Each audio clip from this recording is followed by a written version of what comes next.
As of Sunday, the 13th of October, the new Belfast Grand Central station is finally open. For the first time in a long time, there's some optimism in the air for Northern Ireland's railway network.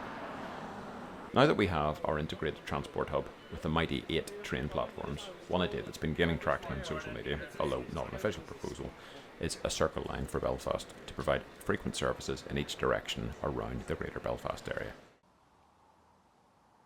25 years ago, trains between the northwest and Belfast used this route along the eastern shore of Lough Neagh. But this meandering journey took too long, and in June 2001, the so-called bleach green section of rail was reopened to allow trains to reach Belfast more quickly. Translink tried to keep the rail link between Lisburn and Antrim open, but they couldn't justify the cost and closed the line in 2003, although crucially they did leave the rails in place. Even when both routes were still open, trains used one or the other, and the Circle Line proposal suggests doing something different.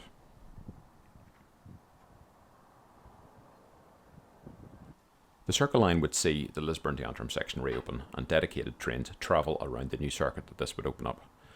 The idea would be that this would run as well as existing services, much like the way the Circle Line in London shares its tracks with 3 other lines in various places along its route.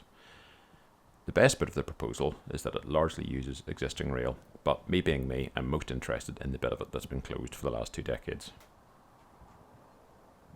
This 20 miles of rail started life as the Dublin and Antrim Junction Railway in 1871. There were 9 intermediate stations at its peak between Lisburn and Antrim, but by the time it closed in 2003, only Crumlin, Glenaven and Ballinderry remained. The good thing is, all the basic infrastructure is there. It's single track, it's rusty, and it's overgrown, but it's still in place. It's still used by Translink for driver training, so I assume the signalling is also up to date. The bridges and tunnels are still there, and as far as I can see, are still maintained. And the most obvious benefit is that trains could reach Belfast International Airport.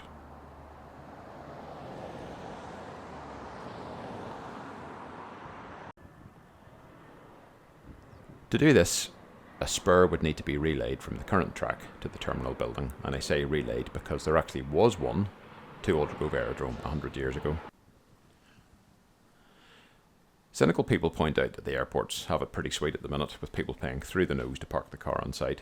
Maybe so, but I'd wager that most tourists and business travellers would go looking for a train to Belfast rather than a bus. Interestingly enough, when I was filming here, the site of Aldergrove Station bore the hallmarks of some very recent work on the Permanent Way. And except for the reopened stations on the Lisburn to Antrim line, the proposal also suggests some new stations on the existing network, including one at the Cathedral Quarter. But the problem for this proposal is that it's only 600 metres down the line from the brand new York Street station, which cost Translink a staggering £17 million. If they were to build a halt, because I can't imagine that it would be a full-blown station, this site next to Great Patrick Street would be as good as any. It doesn't exactly drop customers at the Duke of York, but you have to work with what you've got, and it would reinvigorate a scruffy area too. As an aside, it's a pity they just didn't keep the old York Gate, which was only 32 years old, and save £17 million for use elsewhere. Trains already run past the village, they just don't stop there, and as nice as it would be to reintroduce the old station, whoever lives there might have something to say about that. It would probably make much more sense to jump 1.5 miles down the tracks and build a new halt beside Ballymartin Park and Ride, since the railway runs right behind it.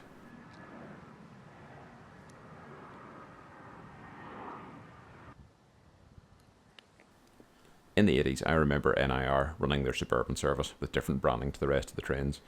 They could do the same for the Circle Line. It would be great if those new trains were electric, which they won't be, but even a slap of paint on the existing ones would do. But knowing Translink, they'd probably roll out the 80 stock again.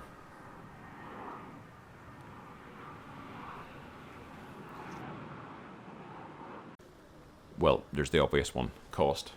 Despite the major investment in Grand Central, we've never been one for throwing money at infrastructure projects. In fact, the last one here was the Dargan Bridge in the early 90s.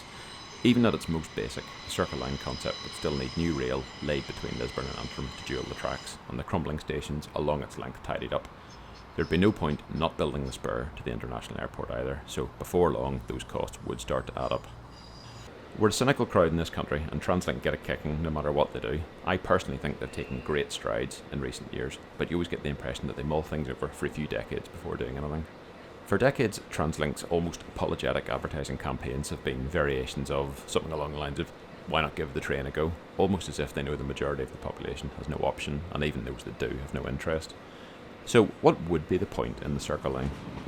Well, for a start, it would offer, for the first time, a regular and direct loop service around the Greater Belfast area without having to change trains in both directions.